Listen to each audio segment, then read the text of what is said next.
Je sais pas si tu as remarqué ce nouveau badge que les marques affichent en 2026. Nous, on est contre l'IA. Chez nous, c'est 100% humain ou encore zéro robot. Sauf que beaucoup de ces marques utilisent de l'IA en back-office. En fait, en vrai, l'IA est partout, dans tous nos outils. Et ça, c'est une question que je me pose parce que moi-même, j'ai fait une campagne avec un client où on a affiché fièrement que toute la campagne a été faite sans IA parce qu'on a utilisé des vrais mannequins, des vrais photographes, de la vraie direction artistique. Mais maintenant, en fait, dans les faits, l'IA est dans tous les outils que j'utilise, que je le veuille ou non. Et donc, c'est une question que je me pose si on n'est pas en train de faire une nouvelle formule de washing, de AI washing, ou anti-AI washing, je sais pas comment le formuler, parce que en fait, aujourd'hui, qu'on veuille ou non, on utilise de l'IA dans tous nos outils.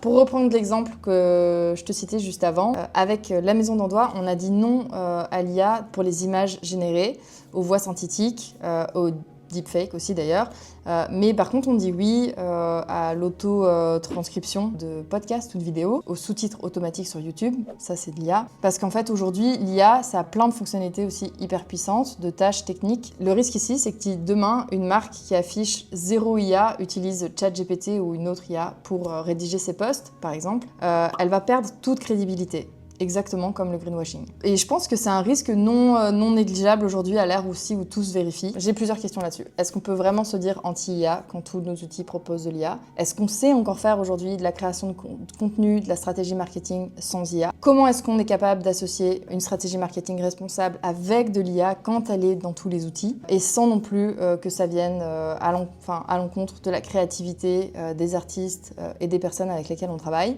Ça, c'est les questions que je me pose en ce moment.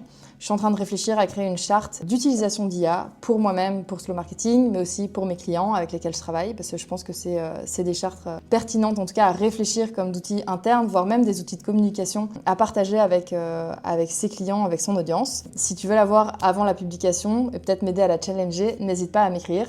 Si tu veux en discuter, si c'est un sujet que tu trouves pertinent, n'hésite pas aussi à le mettre en commentaire. C'est le sujet que je vais aborder lors de ma conférence au Busy Experience le 11 juin à Mons. Je t'invite vraiment à être présent ou présente à cet événement, ça va être très intéressant je pense. On va parler du coup comment allier marketing, durabilité et IA. Et sinon, si le sujet t'intéresse et que tu peux pas être présent, n'hésite pas à le mettre en commentaire parce que je pense que je referai cette conférence peut-être en webinaire ou en épisode de podcast.